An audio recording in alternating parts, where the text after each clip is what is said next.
湯姆的服裝店。湯姆先生是一位專門為動物縫製衣服的裁縫師，每天都有很多動物來請湯姆先生做衣服。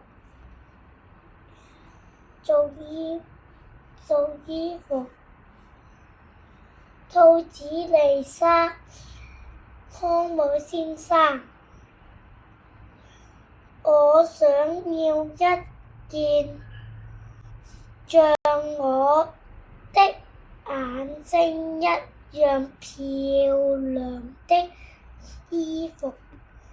湯姆先生，沒問題。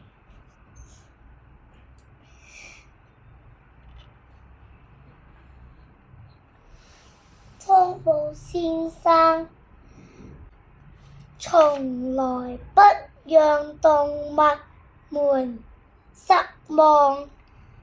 毛毛蟲，我們要去參加甲蟲先生的聖誕舞會，想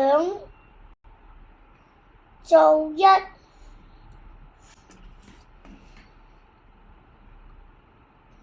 套又溫暖又漂亮的服裝。湯姆先生，咦，讓我想一想。長頸鹿爸爸，我全家都要一件有各種顏色紐扣的襯衫。湯姆先生，沒問題，沒問題。猴子小姐，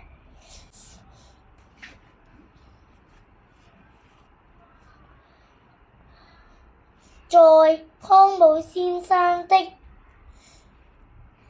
耳邊小聲地說：湯姆先生，哦，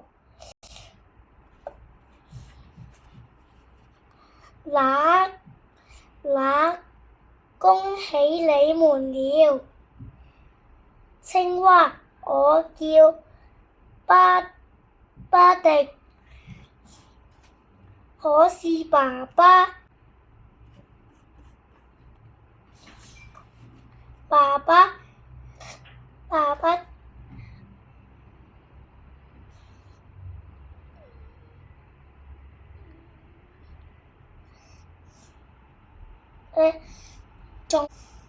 總是把我叫成哥哥傑克。湯姆先生，哈哈，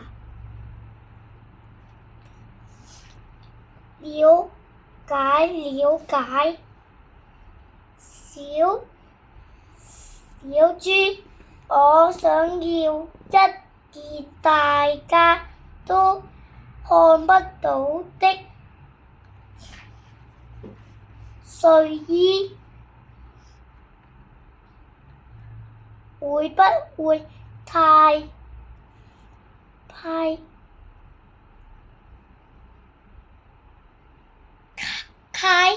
困難呢？湯姆先生，不會的。大嘴鳥，嘰哩咕嚕。湯湯姆先生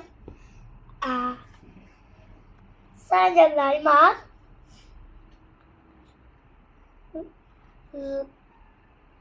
那天晚上，湯姆先生想了又想。第二天，湯姆先生請所有的動物一起來幫忙帶嘴鳥送給朋友的生日禮物完成了。